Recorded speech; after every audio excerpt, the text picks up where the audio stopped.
자리에 앉아주시기 바랍니다. 고맙습니다. 하나님, 사랑하는 당신의 자녀들을 불러주셔서 하나님의 예배자로 삼아주시면 감사를 드릴 때, 주님, 오늘 우리가 이 예배의 자리에서 내가 누구인가를 다시금 생각하게 하여 주옵소서.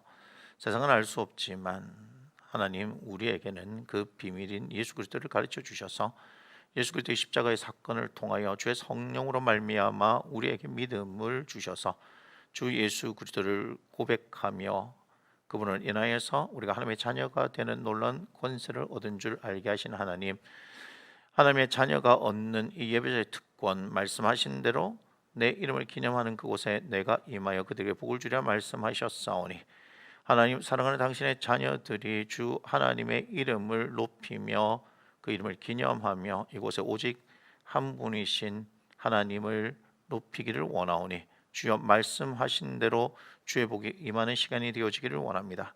그러나 아버지 하나님, 세상과 같이 아니하고 우리는 세상이 원하는 건강과 물질과 내 자신이 잘되고 내 가족이 잘되어지고 하는 어떤 그런 문제를 가지고 하나님 앞에 나오는 것이 아니라, 하나님, 우리는 오직 여호와 하나님의 얼굴을 구합니다. 아버지 하나님, 하나님의 영광을 구합니다. 주여, 당신의 얼굴을 우리에게 나타내 주시옵소서. 살아계신 하나님께서 우리와 함께 하시니 말씀하시는 하나님의 말씀을 듣기를 원합니다. 주여, 우리에게 당신의 성령으로 말미암아 진리 가운데로 이끌어 주시고 그 진리를 깨닫는 시간이 되어지기를 원할 때, 말씀의 거룩한 능력을 경험하는 시간이 되게 하여 주옵소서. 하나님의 성령께서 이 시간 마음껏 역사하셔서 각자의 심령 가운데 하나님의 음성이 들려지게 하시고 주의 말씀이 들려지게 하시고 그 말씀의 진리를 깨닫는 은혜의 시간이 되게 하여 주옵소서. 주님을 갈망합니다. 주님, 우리와 함께하여 주시고 당신의 은혜로 충만하게 하여 주옵소서. 축복합니다. 감사합니다. 예수님의 거룩하신 이름으로 기도드립니다. 아멘.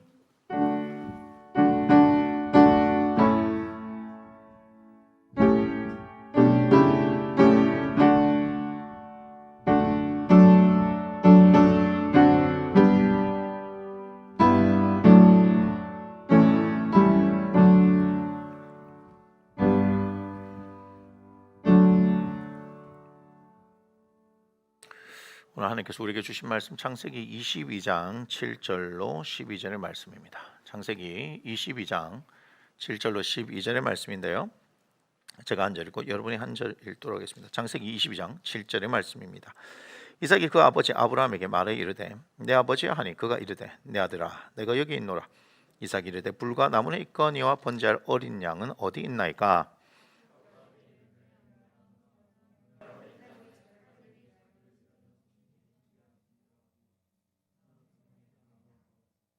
하나님이 그에게 일러주신 곳에 이른지라. 이 아브라함이 그곳에 제단을 쌓고 나무를 버려놓고 그의 아들 이삭을 결박하여 제단 나무 위에 놓고,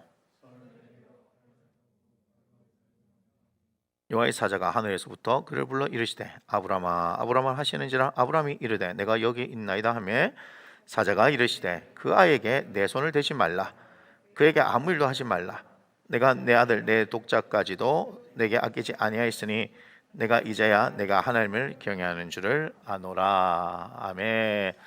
그런 게 축복입니다. 사랑하는 자여, 내 영혼이 잘된 같이 내가 범사에 잘되고 강건하기를 내가 간구하노라. 아멘. 자, 오늘 말씀의 제목을 한번 읽어볼까요? 하나님에 대한 오해에서 이해로, 결국은 마음이다. 마음이다.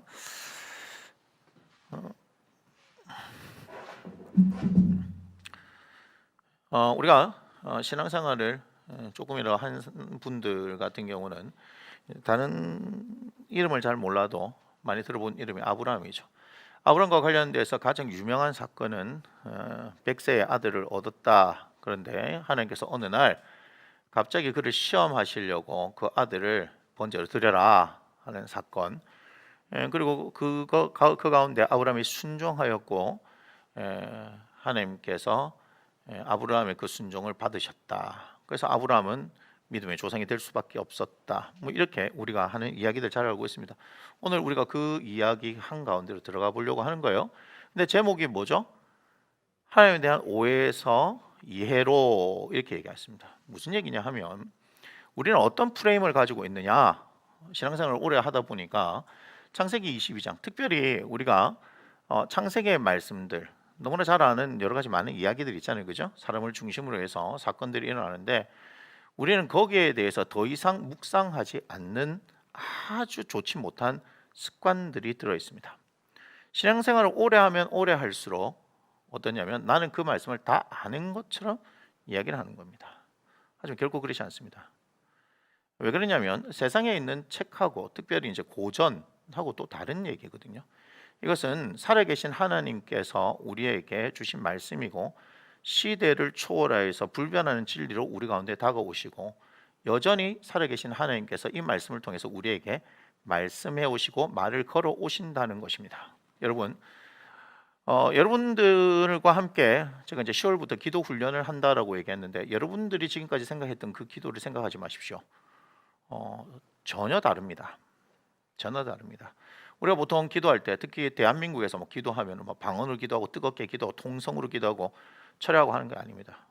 저도 부르짖고 기도하는 부분들에 대해서 훈련이 잘 되어 있는 사람이기도 합니다. 하지만 하나님께서 이 코로나 상황 가운데서 저를 하나님에 대한 인식을 바꾸시면서 하나님에 대한 태도를 바꾸셨고 그것이 저의 삶 가운데 미치는 영향으로 다가오면서 말씀 가운데 제가 늘 얘기하죠. 말씀과 함께 성령을 따라서 이렇게 사는 삶으로 바뀌어지고 나서 제 삶에 너무나 많은 변화가 일어났다는 겁니다. 그리고 실제적으로 그렇게 하나님의 성령께서 우리의 삶 가운데 말씀을 통해서 역사하시는 것을 분명히 보여주고 있습니다. 그렇기 때문에 우리는 항상 이 말씀을 대할 때마다 이것을 내가 몇 독을 했다 이런 게 중요한 게 아닙니다. 저도 최소한 수십 독을 했고요. 어제는 100장을 읽었고요. 오늘은 새벽에 일어나서 제가 60장을 이상을 읽었습니다. 뭐 그런 식으로 따지면 1189장이니까 산술적으로 계산하면 1년에 20독, 25독, 많이는 30독도 할 수 있다는 얘기예요. 왜냐하면 지금 그냥 이렇게 읽지만 제가 발췌독으로 또 읽게 되어지만 제 성경은 줄이 막 쳐져 있거든요. 그걸 중심으로 읽으면요 금방금방 읽습니다. 며칠 만에 1독이 되겠죠. 몇 독을 했다 그런 것들이 자랑할 것이 아니고 내가 이것을 많이 알고 있다. 몇 장에 뭐가 나 있고 어떤 사건이 있고 사실은 장신대 신대원 입시를 하면요 1189장 장 제목을 다 외웁니다. 그리고 신구약 9절 149절을 기본적으로 토시를 하나도 틀리지 않고 외워야 합니다. 왜요? 토시를 틀릴 때마다 감점이 되기 때문에 그래요. 그렇기 때문에 우리가 그냥 일반적인 그것을 통해서 성경을 많이 안다 이런 것은 중요한 게 아닙니다. 뭐죠? 우리가 책을 읽을 때도 저자의 의도가 있는 것처럼 하나님께서 이 말씀을 기록하신 의미를 알아야 하는데 또한 우리의 신앙의 성장과 함께 또한 우리가 얼마나 하나님을 알고자 하는 그 마음과 함께 이 성경이 보여진 게 다르더라 이 말이에요. 우리는 이곳에서 답을 얻으려고 하지 않습니다. 이곳에서 답을 얻으려고 하지 않아요. 우리는 신앙생활을 하면서 하나님의 말씀 가운데 답이 있다는 것을 인정을 하고 그 안에서 답을 찾아야 하는데 우리는 하나님을 믿으면서도 여전히 우리의 방법들을 사용을 합니다. 그리고 필요한 말씀들, 나에게 필요한 말씀들을 자꾸만 찾으려는 경향이 있죠. 저는 창세기부터 계시록까지 저희 성도들에게 끊임없이 가르치는 거 어느 것 하나 빼놓지 않고 끊임없이 우리에게 불편하든지 내가 듣기 싫든지 뭐 어떻든지 상관없이 하나님께서 우리에게 주시는 말씀을 들으려고 하고 저 자신도 그 말씀을 편견 없이 들으려고 합니다. 그러다 보니까 가끔씩 그런 얘기를 합니다. 목사님 더 이상 여기에서는 다른 말씀이 없는 줄 알았더니 목사님 설교를 들으니까 다른 부분이 있네요 라고 얘기하는 겁니다. 제 얘기를 하려고 하는 게 아닙니다. 뭘 얘기하냐면 하나님의 말씀의 위대함을 이야기하고 싶은 것입니다. 여러분 하나님의 말씀입니다. 결국 하나님의 말씀인데 오늘 이 가운데서도 우리가 이 말씀을 가만히 볼 때 뭐 여기에서 우리가 이야기할 수 있는 수많은 것들 굉장히 유명한 목사님들이 많은 이야기를 해놓으셨고 저도 그런 것들을 들으면서 그런 통찰이 있구나 또 그런 이야기들이 있구나 하는 것을 봤기 때문에 더 이상 저도 여기서 어떤 말씀이 나올까 하는 그런 생각들이 있었어요. 그런데 이 말씀 계속해서 묵상해 가는 가운데서 뭘 보게 되어졌느냐 하나님에 대한 마음인 거예요. 하나님의 마음을 봐야 되는 거예요. 여러분 성경을 통해서 하나님의 마음을 봐야 하는 거예요. 하나님께서 무엇 때문에 이것을 하시냐 여러분 아주 중요합니다. 아브라함 외에 성경에 다른 어떤 사람들에게 아들을 바치라라고 한 적 없습니다. 여러분 한번 더듬어 보세요. 있습니까? 없습니다. 그리고 하나님께서 시험했다라는 사람은 아브라함 말고는 없습니다. 자, 성경에서 시험이라고 우리 한글에서는 시험이라고 이야기하는데 그죠? 시험. 이거 두 가지 영어로는 두 가지가 있습니다. 그죠? 우리가 알고 있는 우리가 주기도문 시험에 들게 하지 마옵시고 뭐죠? tempt 이렇게 보면 되죠. temptation 보면 되죠, 그죠? 그런데 지금 말하는 하나님의 시험은 뭐죠? 이 테스트를 얘기합니다. 오늘 이 테스트를 얘기하죠. 테스트를 얘기합니다. 그런데 하나님께서 테스트를 하시는데요. 자, 구약에서 누구에게 테스트를 하셨어요? 아브라함이에요. 신약에는 누구한테 테스트 하시는 줄 아십니까? 예수님이 하세요? 빌립이에요. 요한복음 6장에 보면 오병이어 사건이 있는데 예수님께서 콕 찍어 빌립에게 얘기하십니다. 신이 시험하고자 하시죠. 시험 테스트를 하는 거예요. 그런데 우리가 결론을 알고 있죠? 테스트 점수가 있어야죠. 합격 몇 점 이런 게 있잖아요, 그죠? 불합격했습니다, 이 형님. 불합격했다고요. 오병이어에 있어서 말하고 있는 건 뭔 줄 아십니까? 예수 그리스도예요. 그러니까 우리가 아까 마가복음에서도 읽었죠, 그죠? 마가복음에서 읽었는데 200데나리온은 떡이라도 부족합니다. 누가 얘기한 거냐면 빌립이 얘기했습니다. 요한복음 6장에 보면 정확하게 나옵니다. 빌립을 시험하고자 말씀하셨는데 우리가 그 오병이어의 사건을 가만히 쳐다보면 예수님께서 뭐라 말씀하시냐면 제자들이 이렇게 얘기합니다. 이 무리들 마을에 가서 먹을 것을 사 먹게 하십시오라고 했을 때 예수님이 이상한 말씀하십니다. 갈 거 없다. 너희가 먹을 걸 주라 이렇게 얘기하세요. 이해가 되세요? 성경은요 우리 관점으로 보는 게 아니고 하나님의 관점으로 봐야 하는 겁니다. 그러니까 무슨 말이냐? 내 생각에 가득 차 있는 사람은요 주님이 말씀하신 걸 알아듣지 못해요. 지금 예수님 뭘 말씀하세요? 우리는 현실을 보면서 남자만 5,000명이었다라고 얘기하는 그 상황 가운데서 어떻게 해야 되지? 라고 물어보는 이 질문에 빌립은 쓱 훑어보니까 200데나리온 즉 200일치 1당이 있어야 되는 거예요, 그죠? 하루 1당 15만 원 계산하니까 3천만 원씩 떡을 이렇게 딱 줘야 되는 거예요. 저도 그랬으면 좋겠습니다. 매주 3천만 원씩 떡을 하더라도 그렇게 있었으면 좋겠어요. 그런데 주님은 뭘 말씀하냐면 너희가 먹을 걸 주라 이렇게 얘기해요. 가룟 유다에게 가서 물어봐야 하는 겁니까? 회개니까? 빌립이 물어봅니다. 우리 재정이 얼마나 돼? 가룟 유다가 택도 없어. 그걸 말씀하신 게 아니라 예수님 뭘 얘기하시냐면 너희가 먹을 걸 주라 얘기하는 거예요. 좀 이게 이해가 되십니까? 아니 우리 보고 먹을 걸 주라니. 남자만 5,000명 대충 계산할 때 여자 어린아이들까지 가면 2만 명에서 3만 명이 넘을 텐데 어떻게 우리가 저들에게 먹을 것을 줄 수 있느냐? 이해가 되지 않습니다. 자, 말했을 때 우리가 우리의 관점이 아니라 말씀하시는 분이 누구라고요? 예수님이라고 말씀하시면 우리의 관점으로는 이해되지 않지만 그분이 말씀하시는 뭐가 있다? 의도가 있다. 의도가 있다.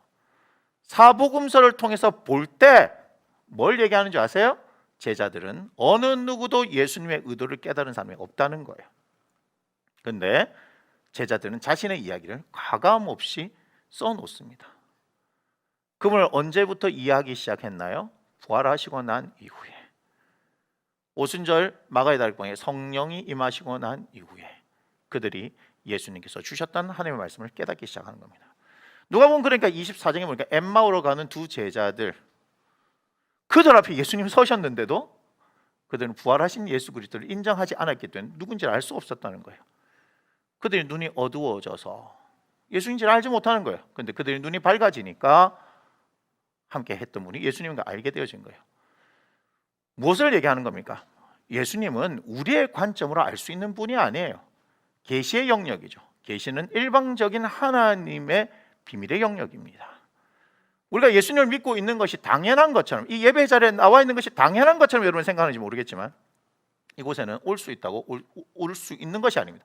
하나님을 믿는 것, 하나님의 자녀가 되는 것, 그 예배자로 서는 것은 아무나 할 수 있는 게 아니에요. 예수님 말씀하시죠. 갈 거 없다. 너희가 먹을 것을 주라는 얘기입니다. 우리가 어떻게 해요? 누굴 보고 있는 거예요? 자기를 보고 있는 겁니다. 뭘 하라는 얘기예요? 생명이 되신 예수 그리스도. 요한복음 6장에서는 오병이어의 사건으로 끝나지 않습니다. 떡을 먹고 배불렀던 사람들이 예수님께서 배를 타고 가신 것을 쫓아서 갑니다. 예수님께서 말씀하십니다. 너희는 썩을 양식 위해서 일하지 말고 영생하도록 있는 양식을 위하여. 그게 무엇입니까? 하나님을 보낸 자를 믿는 것이다. 그러면서 생명의 떡이신 예수님에 대해서 말씀하시는 거죠. 내 살을 먹고 내 피를 마시는 자, 내가 그 안에 있고 그가 내 안에 있다. 예수 그리스도예요. 결국은 빌립을 통해서 하시고자 했던 말씀이 우리에게 오늘 적용된다면 우리의 관점과 우리의 계산으로 살지 말라는 거예요. 누구를 보는 거예요? 갈 거 없다. 너희가 먹을 것을 주라. 예수 그리스도를 이야기한다는 것을 우리는 놓쳐서는 안 되는 겁니다. 오늘 아브라함에게도 동일하게 테스트하실 때 여기에는 예수님이 나와 있지 않지만 예수님을 이 땅 가운데 보내셨던 로마서 5장 8절, 우리가 아직 죄인 되었을 때 그리스도께서 우리를 위해 죽으심으로 하나님께서 우리에 대한 자기의 사랑을 확증하셨다는 것을 보아야 하는 겁니다. 아브라함은 테스트에 통과하죠. 그죠? 이런 어리석은 질문하지 마십시오. 우리도 주일학교를 다니면서 공과 공부를 할 때마다 이런 얘기를 심심치 않게 들었습니다. 여러분의 부모님은 아브라함처럼 여러분들을 하나님 앞에 들을 수 있느냐? 말도 안 되는 소리를 하지 마십시오. 말도 안 되는 소리를 하지 마십시오. 왜 그러냐면 성경에서는 아브라함 한 사람에게만 이것을 요구했지 우리에게 요구하지 않습니다. 결론적으로 말씀드릴까요? 아브라함이 그죠? 누구를 드려요? 이삭을 번제로 드리는 사건을 하나님께서는 사도 바울을 통해서 뭐라고 말씀하셨습니까? 예수 그리스도의 십자가의 도와 함께 같다라고 말씀하시는 거예요. 갈라디아서에 보면 그 얘기를 하시는 거죠. 우리가 십자가의 도를 믿음으로 말미암아 어떻게 되죠? 아브라함의 복을 받는다라고 이야기합니다. 창세기 15장 6절, 아브라함이 이를 믿으니 하나님께서 이를 그의 의로 여기셨다. 믿음으로 말미암아, 의는 믿음으로 말미암아 되는 거죠. 갈라디아서에서 그 얘기를 하는 거예요. 우리가 의롭게 되는 것은 예수 그리스도의 십자가를 믿음으로 말미암아서 의롭게 되어진다. 이것은 행위로 되어지는 것이 아니라 오직 믿음으로 되어지는 것이다. 그러니 여러분, 우리는 아브라함처럼 이삭을 드리라 하는 그 요구 받을 수가 없어요. 그건 아브라함에게만 주신 테스트이기 때문에. 그런데 그와 동일한 것이 뭔지 아십니까? 내 아들 예수를 너를 위해서 십자가에서 찢었으니 그것은 너희가 믿어야 할 것이다 라고 말씀하시는 거예요.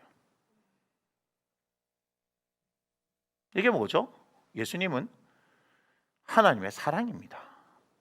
예수님을 십자가에서 찢으셨다는 것은 하나님께서 우리를 어떻게 사랑하신지를 분명히 보여준 거예요. 그냥 말로만 사랑한다라고 하는 것이 아니라, 말로만이 아니라 분명히 보여주셨다는 거예요. 그죠? 사랑의 속성은 뭔지 아십니까? 끊임없이 확인받고 싶어 하는 거예요. 그런데 우리에게 예수님을 주심으로 말미암아 로마서 8장 32절, 자기 아들을 아끼지 아니하고 우리 모든 사람을 위해서 주시니까 그 아들과 함께 우리에게 모든 것을 아끼지 않는다라고 말씀하십니다. 예수님을 주셨으면 우리에게 모든 것을 다 주셨다라고 말씀합니다. 그리고 그 사랑의 위대함을 계속해서 말씀하고 있죠. 환난이나 적신이나 기근이나 위험이나 우리를 그 그리스도의 사랑에서 끊을 것이 없다라고 얘기합니다. 로마서 8장 37절, 그러므로 우리는 사랑으로서 이 모든 것을 넉넉히 이긴다라고 말씀하는 거죠. 하나님의 사랑의 그 위대함을 이야기하고 있는 겁니다. 자, 여러분, 제가 늘 언제나 설교할 때마다 항상 우려되어져서 잔소리처럼 어쩌면 계속해서 말씀드리고 싶은 게 있는데, 계속해서 제가 또 얘기하는 부분이기도 합니다. 우리가 믿는 하나님은 살아계신 하나님이고 실제하시는 분입니다. 이것은 제가 그렇다라고 이야기하기 때문에 그런 것이 아니라 사실이기 때문에 그렇습니다. 그분을 계속해서 우리는 뭐 해야 되는 거예요? 확인해야 하는 거예요. 하나님께서 우리에게 너 나 사랑하냐라고 끊임없이 그 사랑을 확인하는 것처럼 우리도 하나님의 존재에 대해서 끊임없이 확인해야 될 필요가 있다 이 말이에요. 저는 그걸 여러분들한테 말씀드리는 거예요. 말씀의 위대함, 말씀을 통해서 하나님께서 우리에게 말씀을 걸어오시고 또한 깨닫게 하시고 또한 기도하는 가운데 성령께서 이끌어 가시면요, 여러분이 알지 못하는, 오해하지 마십시오, 신비주의가 아니라 실제로 나의 삶의 가운데서 하나님의 실제하는 역사를 경험할 수 있는 거예요. 몇몇 분들에게 기도해 드릴 때 어떤 일이 일어나냐면 하나님께서 제게 감동을 주셔서 이렇게 얘기하는 거예요. 오, 골고다에서 나를 위해서 십자가 지신 예수님을 만나야 되겠어요? 제가 이런 얘기를 해요. 자, 사람들은 이걸 뭐라고 얘기하냐면 저한테 어떤 예언의 은사가 있다 뭐 이렇게 얘기하지 못해요. 저는 전혀 그런 것들 얘기하지 않습니다. 지금 오해하지 마시고 잘 들으세요. 저에게는 하나님께서 특별히 감동을 주셔서 여러분을 위해서 기도할 때보다 필요한 말씀을 주세요. 자, 거기에 대한 해석까지 제가 하지 않습니다. 예를 들면 어느 분을 위해서 딱 기도하는데 어떻게 되냐면 이분의 아무한테도 얘기하지 않은 문제가 툭 튀어나올 수 있어요. 그걸 경험한 사람 있죠? 툭 튀어나올 수 있어요. 하지만 그걸 가지고 그러면 하나님께서 이런 문제가 있으니까 알게 하셨으니까 뭐 이렇게 가고 이렇게 하고 이렇게 하고 이렇게 하세요 라고 만약에 어떻게 이렇게 얘기해 주면 어떻게 되냐, 그 순간 저는 목사가 아니고 점쟁이가 되는 거예요. 그렇게 할 수 있는 은사도 주실 수 있겠죠. 더 깊이 있는 걸 알 수 있게 되는 거겠죠. 하지만 저희 역할은 뭐냐, 여러분들에게 하나님을 소개하는 것이고 여러분들이 하나님을 찾고 하나님을 만나는 거예요. 그렇기 때문에 저는 그냥 여러분들의 상황과 환경이 어떤 뜻인지 모르고 그 가운데 기도해서 주시는 말씀만 그냥 툭 던져주고 마는 거예요. 그럼 어떻게 해요? 말씀을 받았으면 그걸 가지고 하나님께서 나에게 주신 말씀을 씨름해야 하는 거예요. 그러면 나에게 어떻게 말씀하실까 하는 걸 들어야 하는 거예요. 그런데 많은 사람들이 그냥 그걸 듣고 끝을 내더라고요. 그래서 여러분들에게 아무런 일이 일어나지 않습니다. 제가 오늘도 또 계속해서 기도를 했다고요. 여러분들 위해서 기도해드렸죠? 어떤 분은 제가 얘기했어요. 오늘 말씀이 없어요. 없을 수도 있죠. 그런데 하나님께서 말씀을 주실 때는 주신 말씀을 가지고 여러분 그걸 갖고 물어보고 기도하고 하셔서 하나님께서 어떻게 여러분들 열어가시는 걸 봐야 돼요. 제가 그것까지 다 가르쳐 줘 버린다 그러면요, 여러분은 하나님을 의지하는 게 아니라 저를 의지하게 되는 거예요. 한국 교회에 있어서 은사와 능력이 있다고 하는 그 교회들에서 문제가 생긴 이유가 무엇입니까? 결국은 하나님이 아니라 목사에 의존했기 때문에 그래요. 저는요, 사람들이 와 할 만한, 여러분들이 생각하지도 못하는 어마어마한 능력들이 나타나는 것을 알고 있습니다. 그런데 저는 하지 않습니다. 오해하지 마십시오. 제가 능력자다 이런 얘기도 하는 것도 아니고 저는 그거와 상관없는 사람입니다. 저는 오직 하나님의 말씀에 집중하고 이 말씀을 가르치고 이것을 통해서 여러분들이 하나님을 찾고 그 하나님을 만나기를 원하는 거예요. 무슨 얘기인지 아시겠어요? 무슨 얘기인지 아시겠어요? 그렇게 가야 하는 거예요. 하나님께서 여러분에게 그렇게 말씀하시면 여러분은 그걸 붙들어야 하는 거예요. 그런데 골고다의 십자가의 사건에 대해서 얘기를 하면요, 안타깝게도 붙들진 않아요. 그게 무슨 일이 일어난지 아세요? 저는 말씀을 통해서 묵상하고 있는 가운데 주님이 실제적으로 역사하는 것을 만났기 때문에 그래요. 제가 우리 주님하고 눈이 마주쳤어요. 그런데 설교를 한 번 또 준비하고 있는데 한 번 더 눈이 마주칠 상황이 왔어요. 그래서 제가 알아요. 그런데 제가 그걸 회피해버렸어요. 왜요? 주님과 눈 마주치면 제가 어떻게 해요? 감당할 자신이 없어서. 근데 여러분들이 골고다의 십자가 말씀을 묵상을 하잖아요. 그래서 이렇게 기도해야 되는 거죠. 주님, 골고다에서 저를 위해서 십자가 지신 주님, 저를 위해 십자가 지신 주님을 만나기를 원합니다. 여러분 이런 기도 해보셨나요? 하셔야 해요. 그래야 예수님이 진짜인 걸 알아요. 어떤 일이 벌어진 줄 알아요? 나와 예수님만 보여요. 그 가운데 주님이 나를 보세요. 제가 그 주님을 보게 돼요. 그럼 내가 누구인지 알아요. 왜 예수님이 십자가를 지셨는지 안다고요. 여러분 우리가 지금 믿는 이 예수님은 세상이 말하는 것처럼 없는 걸 만들어낸 것도 아니고 어떤 지금 제가 말하는 것처럼 기도하면서 열광주의, 그죠? 막 뜨겁게 기도하면서 사람들을 흥분시켜가면서 하는 어떤 그것이 아니라 진짜 하나님의 말씀 가운데 내가 그 소망을 가지고 성령의 이끄심을 가지고 그 말씀을 묵상하고 그 주님을 만나기를 원하면요, 실제로 만나줘요.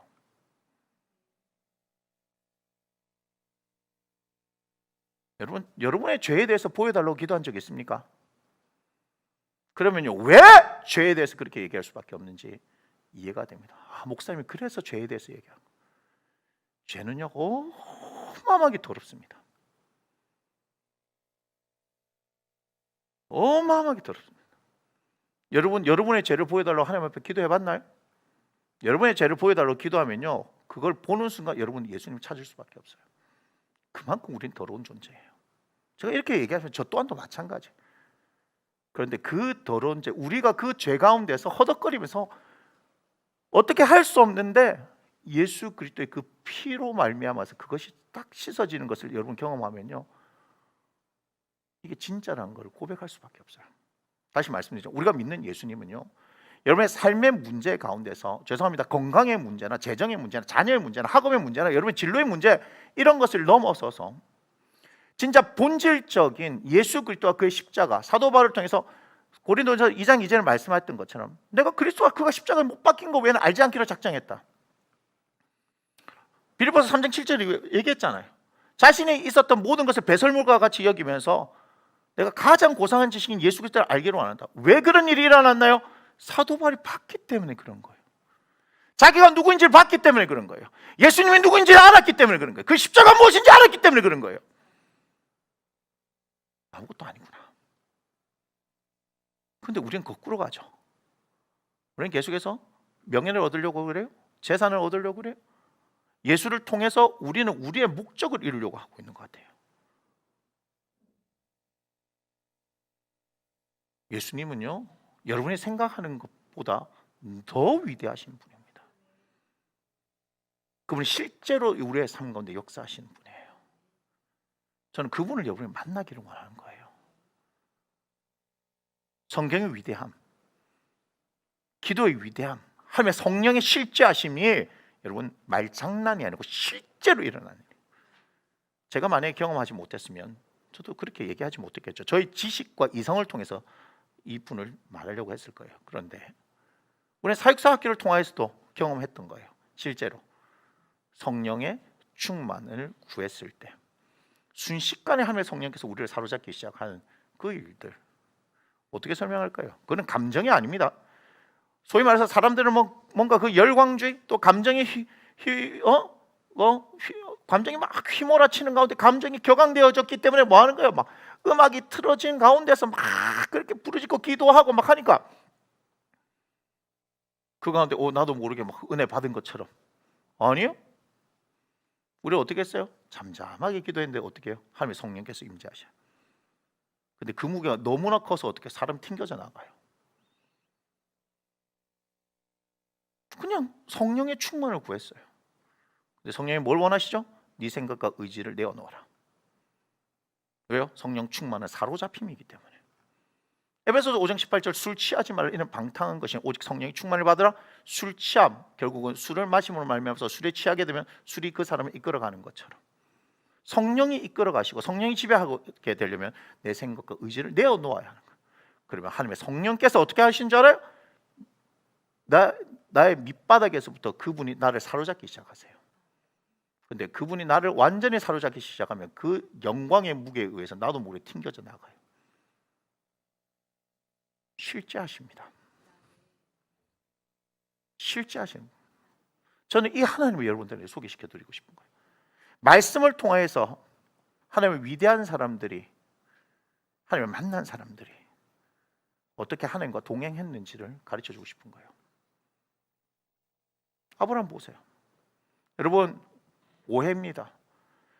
하나님께서 백사에 주신 아들을 갖다 바치라.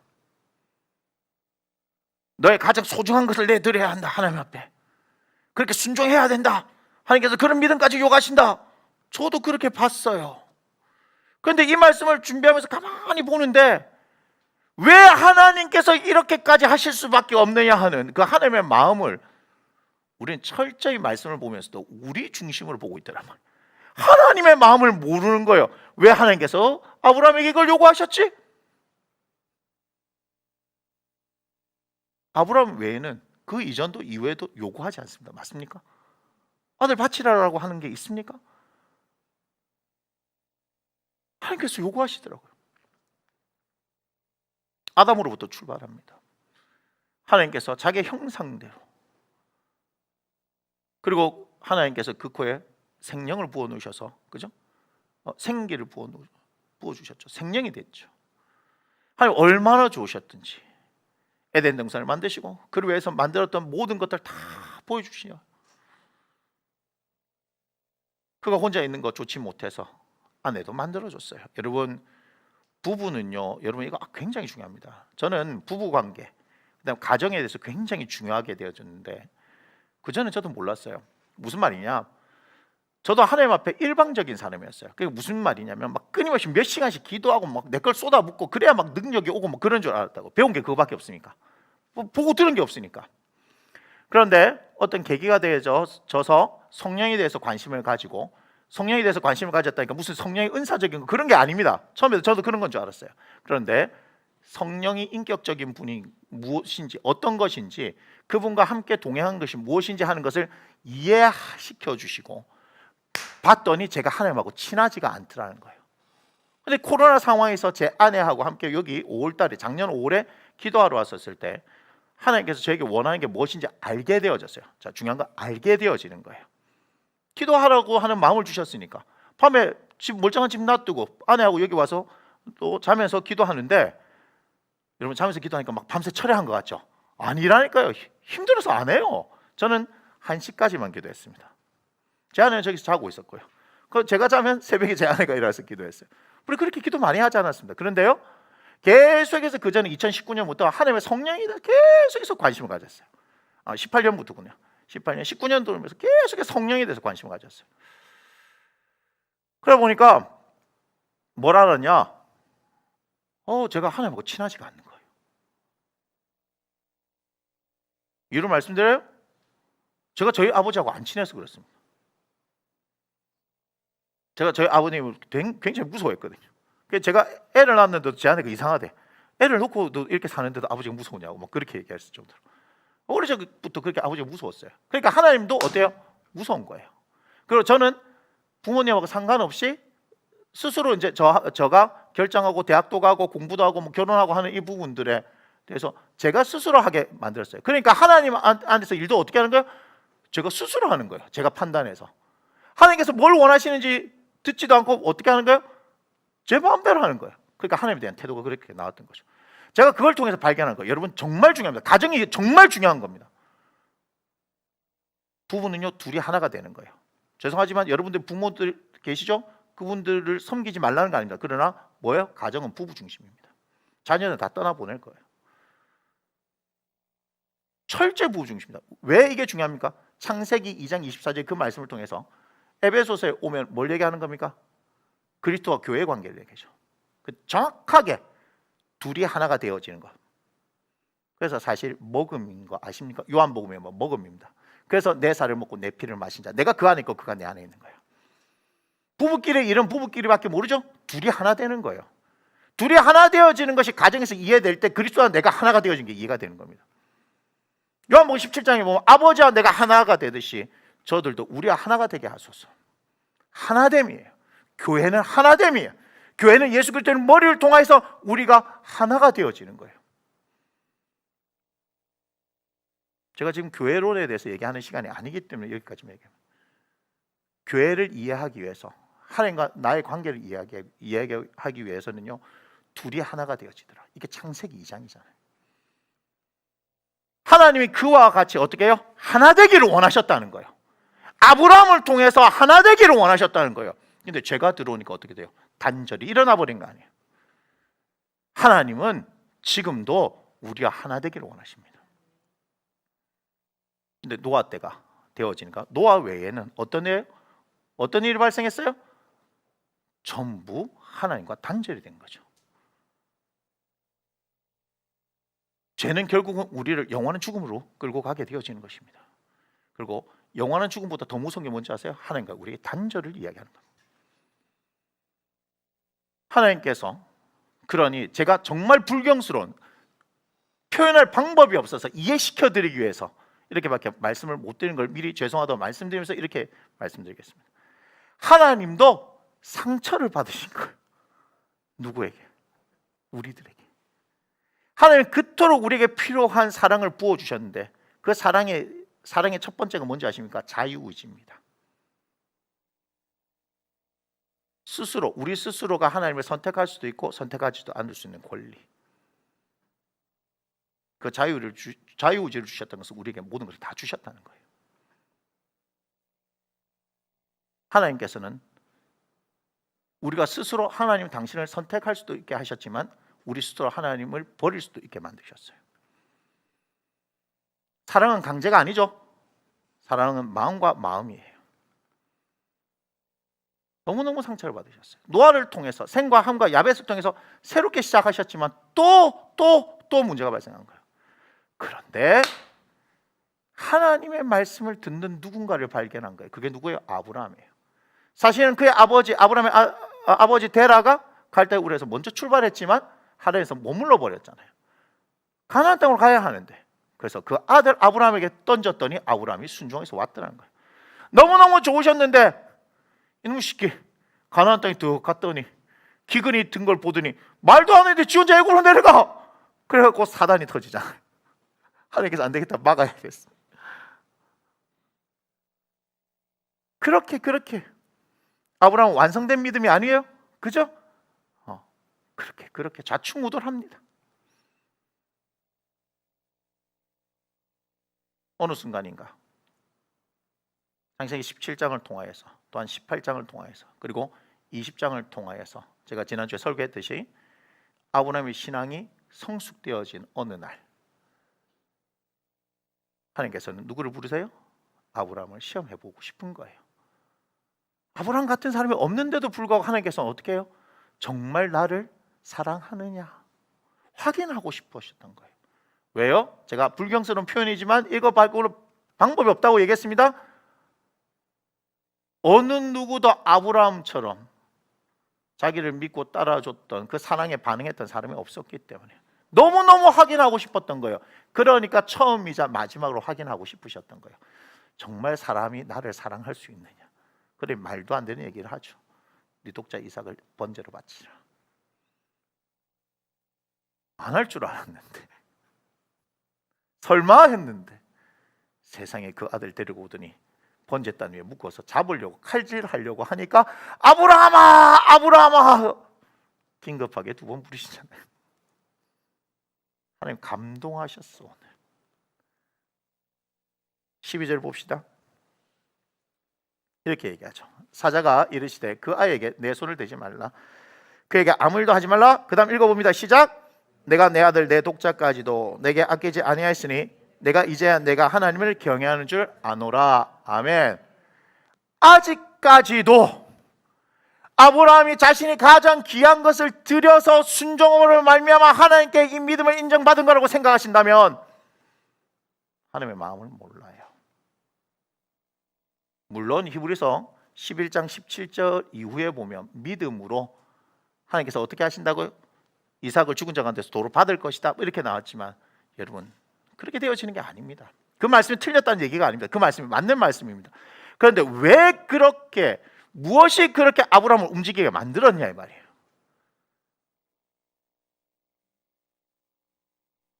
우리가 아브라함을 믿음의 조상이라고 얘기하는데 여러분 보세요.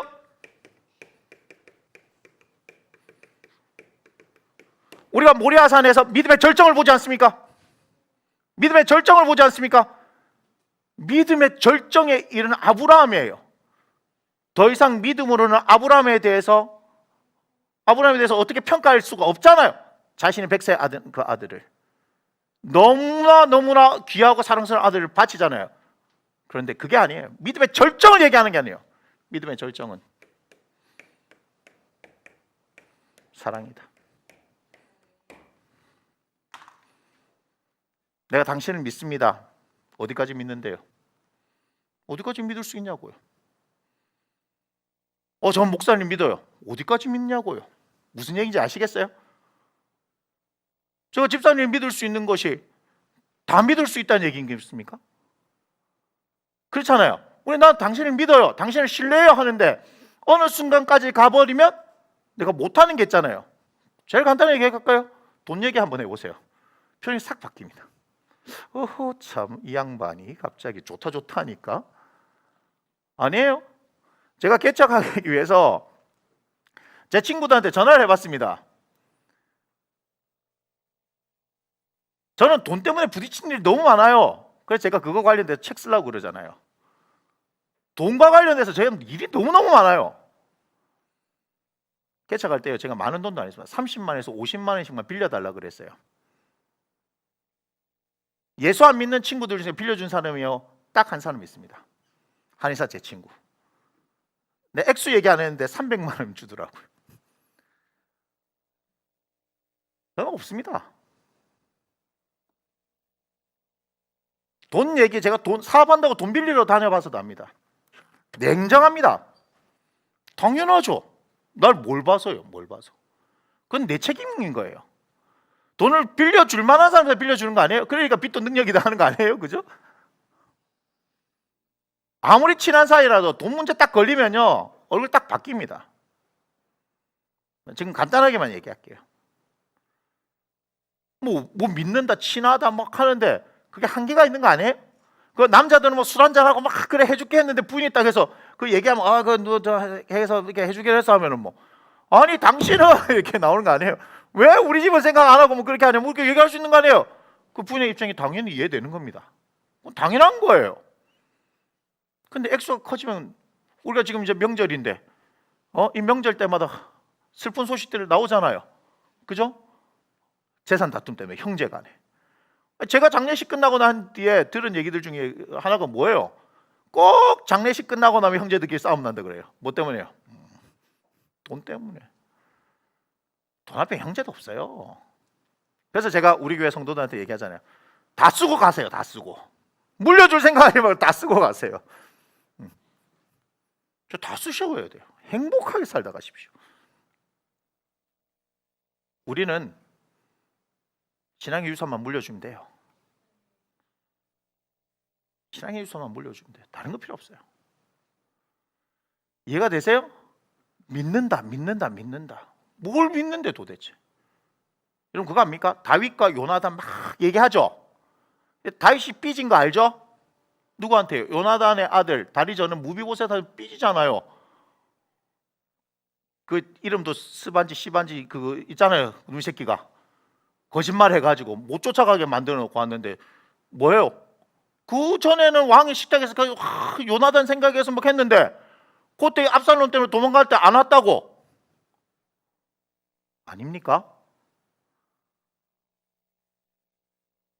아니 죽고 못 살 것처럼 그렇게 얘기해놓고 그 아들 선대하겠다라고 얘기했는데 뭔 말인지 아시겠어요?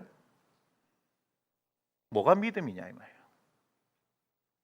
뭐가 믿음이냐? 사랑과의 관계에서 뭐가 믿음이냐? 다시 말해 하나님의 관계에서 우리가 믿음에 성장되어야 되는데 진짜 믿음의 절정은 뭔지 아세요? 사랑이에요. 우스갯소리 이렇게 얘기해요. 청년들한테 야 청년부 모임 좀 나오지? 뭐 좀 나오지? 그럼 바빠서요. 막 얘기해요. 그런데 이놈의 새끼가 연애하게 되면 어떻게 돼요? 돈도 쓰고 시간도 막 남아돌아. 열정을 쏟는 거 아니에요? 믿음의 절정은 사랑이에요. 오늘 무슨 얘기를 하고 싶으냐? 아브라함이 하나님의 마음을 알았다는 거예요. 하나님께서 우리에게 원하시는 건 뭔지 아십니까? 우리의 마음입니다. 우리의 마음이 어디 있느냐예요. 제가 작년 그 5월에 하나님과 친밀하지 않다는 것을 알고 하나님께서 저와 친밀한 거, 하나님께서 저와 친해지는 걸 원하고 난 이후에 제가 그렇게 하겠습니다. 주님. 별로 어렵지 않더라고요. 저는 하나님께서 친해지기를 원하신다는데 제가 그렇게 하겠습니다. 잘 못하지만 어떻게 하는 거예요? 제 마음을 그냥 하나님께 드렸어요. 그냥 하나님께서 원하신 대로. 그걸 말씀드렸잖아요. 제가 그 전처럼 막 몇 시간씩 강박증처럼 막 기도하면서 그런 거 하지 않습니다. 지금의 모든 삶의 순간에도 어떻게 해요? 끊임없이 하나님께 물어보면서 그분이 이끄시는 대로 가는 거예요. 어떤 일이 발생하는 줄 알아요? 제 삶에 더 많은 여유가 생기는 거예요. 그리고 실제적으로 저의 삶 가운데 풍성한 열매들이 맺혀지기 시작하는 거예요. 너무너무 재미있어요. 너무너무 좋아요. 예수 믿는 거 고통이 아니에요. 예수 믿는 거. 예수 믿는 거 우리에게 어떤 의무감을 막 주어지고 막 전도 뭐 얘기하고 뭐 하고 하는 게 아니에요. 너무너무 신나는 거예요. 너무너무 신나는 거. 예수 믿는 건 너무너무 신나는 거예요. 나의 야망을 위해서 어떤 교회를 하고 뭐 그런 거 없어요. 그냥 하나님께서 저를 이끌어 가시는 대로 너무너무 신나고 너무너무 재미있어요. 계속해서 저는 하나님 알아가고 있고 하나님 배우고 있거든요. 너무너무 좋아요. 너무너무 좋아요.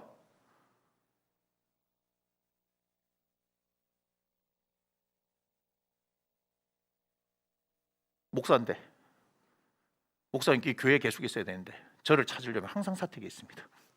우리 동기 목사님 며칠 전에 왔다 가셨는데 교회로 오셨어. 목사님 어디 계셔? 집에 있죠.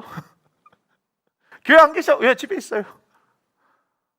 물론 뭐 사역이 좀 특수해서 그런 것도 있을 수 있겠지만 너무너무 행복해. 너무너무 재밌어요. 막 기대가 되는 거 아세요? 하나님들은 기대가 되는 거 아세요? 근데 이렇게 얘기했죠. 목사님인가 그랬겠죠. 목사님이니까 우리의 실제로 살아가는 삶은 안 그래요. 제가 처음부터 목사를 했습니까?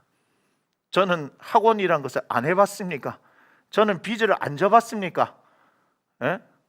저는 갈 데가 없어가지고 캐리어 가방 들고 애들 셋이랑 함께 진짜 갈 바를 알지 못한 가운데서 정말 그렇게 살지 않았습니까? 제가 그렇게 안 살았으면 여러분의 삶의 자리를 모르고 얘기하면 아이고 목사님 참 말씀 편하게 하신다. 충주에서 이사를 가야 되는데 700만 원이 없어서 그걸 빌릴 데가 없어요. 빌릴 데. 실제 얘기하는 거잖아요. 안양에 올라와서 한 주를 사는데 5만 원이 필요한데 5만 원이 없어서 제가 하나님 앞에 기도했다고요. 제 삶의 자리예요.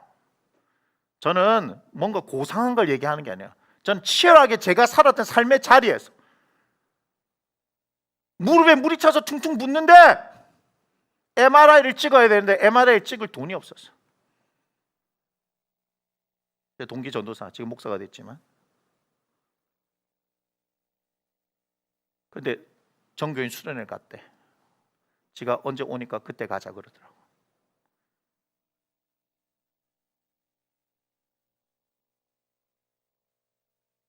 바지 한 벌이 없어서 3만 원짜리 바지를 못 샀어.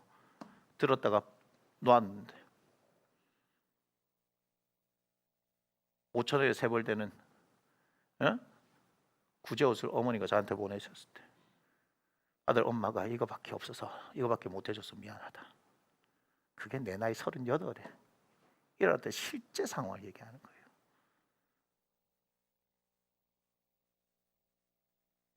할 수만 있으면 그만두고 싶었어요.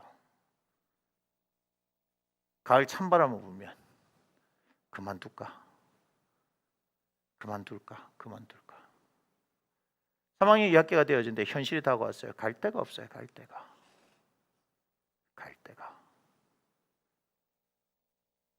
그냥 얘기하는 게 아닙니다.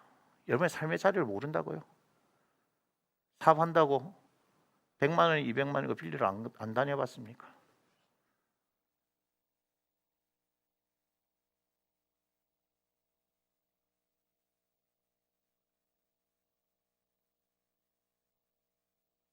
근데 그 삶의 자리에서 어떻게 헤쳐나온 줄 알아요? 제가 믿음이 있어서 헤쳐나온 게 아니에요. 믿음이 있는 아내 때문에 여기까지 온 거고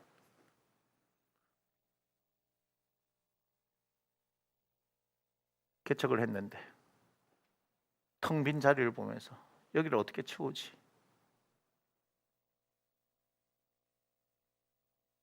매일 새벽기도 2년만 하면 200명이 되고 3년 하면 300명이 된다는데 며칠 만에 뻗더라고 살아요. 아무도 없는데 기도한다고 했는데 기도할 힘이 있어요? 여기 들어누웠어요. 카센터 문이 열리는 소리에 죄 지은 사람 모양 벌떡 일어났어요. 아무도 보는 사람 없는데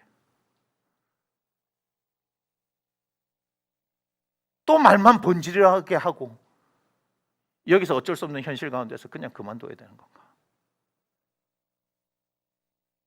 실제를 이야기하는 겁니다. 근데 주님을 만나고 난 뒤에 고민이 사라져 버렸어요. 주님을 인격적으로 만나고 그분을 알아가기 시작하니까 사라져 버렸어요.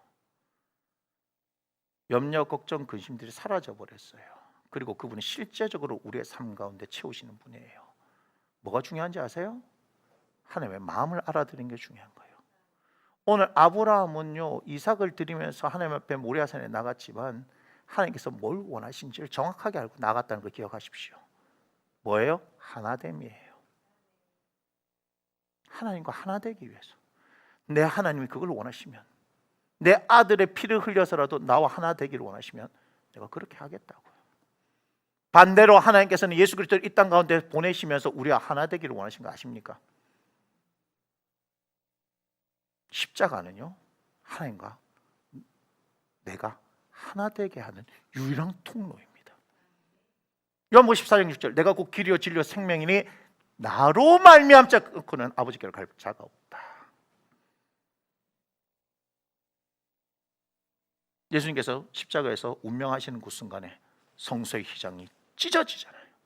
우리로 하여금 십자가를 통해서 하나님 앞에 나아갈 수 있는 그 길을 열어놓으셨다. 새로운 상기를 열어놓으셨다. 아멘. 하나님은 아브라함을 통하여서 어떻게 됐는지 아세요? 그의 상처나고 허전했던 그 마음이요, 꽉 채워진 거 아십니까? 이 마음이 보이시나요? 그렇게 되어지니까 그 다음에 너 아들 바쳐라 아들 바쳐라 할 필요가 없는 거예요. 네 소중한 거 바쳐라 네 소중한 거 바쳐라 할 필요가 없는 거예요. 여러분, 아주 지금 제가 중요한 얘기 하는 거 아십니까? 이새의 아들 다윗을 만나니 내 마음에 맞는 사람이라. 내가 그를 통해 내 뜻을 이루게 하리라. 무슨 얘기예요? 다윗도 하나님의 마음을 알던 사람.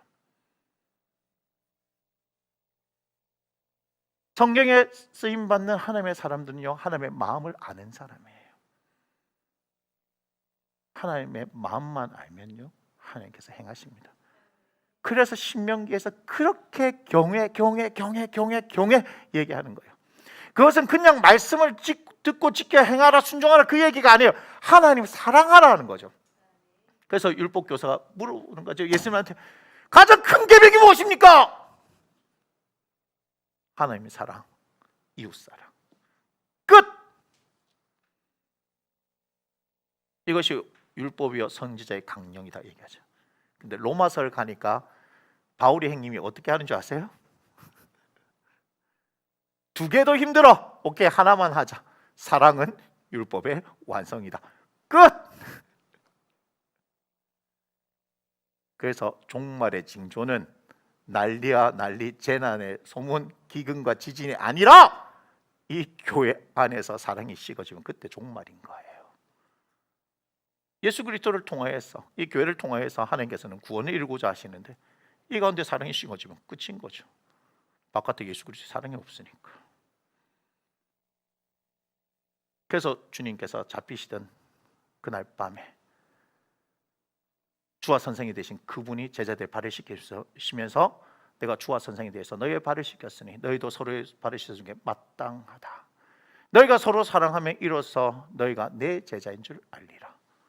필요한 것은 우리가 기꺼이 상대방을 향해서 무릎을 꿇고 그 발을 씻어주는 것, 그것이 교회에서 일어나는 일이어야 하는 거예요. 세상에 없는 일이 여기에서 일어나야 하는 거예요. 그런데 지금의 교회가 서로의 발을 씻어주냐 이 말이에요. 아무런 능력이 없는 거예요. 능력은 기도에 있는 게 아니고요, 죄송하지만 능력은 말씀에 있는 게 아닙니다. 이거 얘기를 잘 들으셔야 돼요. 능력은요, 우리가 서로 사랑하는 데서 나타나는 겁니다. 그게 새 계명이잖아요. 요한 1서에서 계명을 지켜야 된다. 계명이 뭐예요? 서로 사랑하자 아니에요. 요한 1서 서로 사랑하자 아니에요. 그래서 믿음의 절정은 사랑입니다. 사랑은 모든 것을 내어줄 수 있다면서요. 고린도전서 13장. 이해가 되세요? 그래서 내어준 겁니다. 아브라함이 그래서 이삭을 내어드린 겁니다. 하나님 앞에서. 믿음, 소망, 사랑, 이 세 가지는 영원히 있을 것인데 그 중에 제일은 사랑이다. 하나님을 믿어서 여러분의 믿음이 성장해서 결국은 여러분이 하나님을 사랑하시는 분들이 되어지기를 원합니다. 그래서 뭐예요?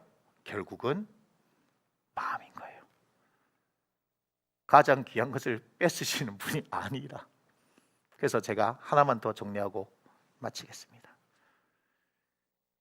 신약에서 그러면 이 예수님의 마음을 알아준 사람이 누구일까요? 베다니의 마리아입니다. 마르다 마리아 아시죠? 나사로. 예수님께서 제자들에게 자신이 죽고 다시 살아날 것을 3번이나 말씀하셨는데 제자들은 알아듣지 못해요. 그런데 우리가 기억하는 누가복음 10장에 마르다 마리아 일하는 것, 발치에 앉아서 예수님 말씀 듣는 것, 왜 중요한지 아세요? 주님께서 뭘 말씀하신지 알아들었던 사람이 마리아잖아요. 그래서 요한복음 11장에 오빠 나사로가 죽었는데 마르다 언니가 가가지고 주님께서 여기 계셨으면 우리 오라비 죽지 않았습니다. 마리아 불러놨더니 마리아도 어떻게 해요? 주님 여기 계셨으면 우리 오빠 안 죽었을 텐데요. 야, 예수님 너무 마음이 아픈 거야. 마리아 우는 거 보고. 야는 그래도 나를 아는 줄 알았더니 모르고 있는 거예요. 그래서 더 마음이 아프셨던 거예요. 또 그거 갖고 뭐 이상한 얘기들 만들잖아요. 예수님과 뭐 마리아가 썸씽이 있었던 대도 않은 소리도 하는데 그게 아니에요. 야는 그래도 일 안 시키고 말씀 듣게 해갖고 잘 알아듣는 줄 알았더니. 그래서 12장에 뭐가 나오는지 아세요? 향유 옥합 사건이 나오는 거예요. 자기 오빠가 살았잖아요. 마리아는 박살이 난 거예요. 그래서 향유 옥합을 깨뜨린 거예요. 다시 주님을 생각한 거예요. 오빠가 살아났을 때 모두가 기쁨에 겨워서 나사로 살아난 거에 대해서 집중할 때 마리아는 박살이 난 거예요. 내가 들었던 말씀에 대해서. 이분이 누구시냐? 다시 살아난다는 것은 아무도 믿지 못하는 사건이지만 마리아는 뭘 감지했나요?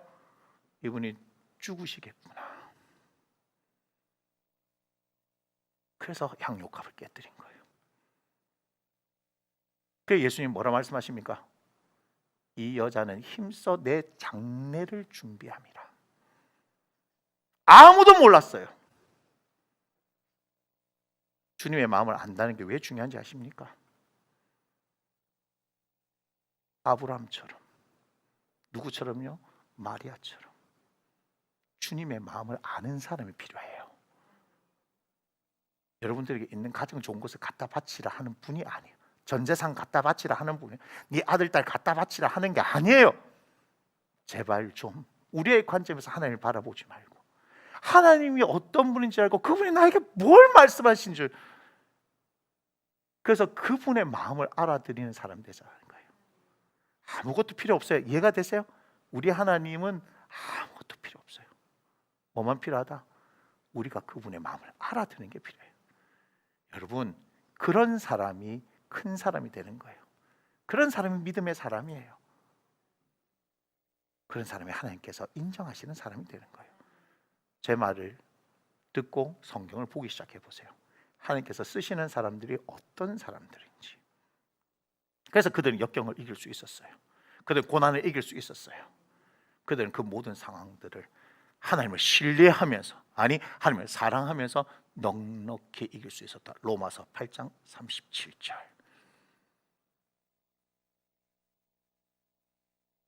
결국은 우리의 마음이 어디에 있느냐를 여러분 점검해 보시기 바랍니다. 우리 함께 일어나서 찬양 드리겠습니다.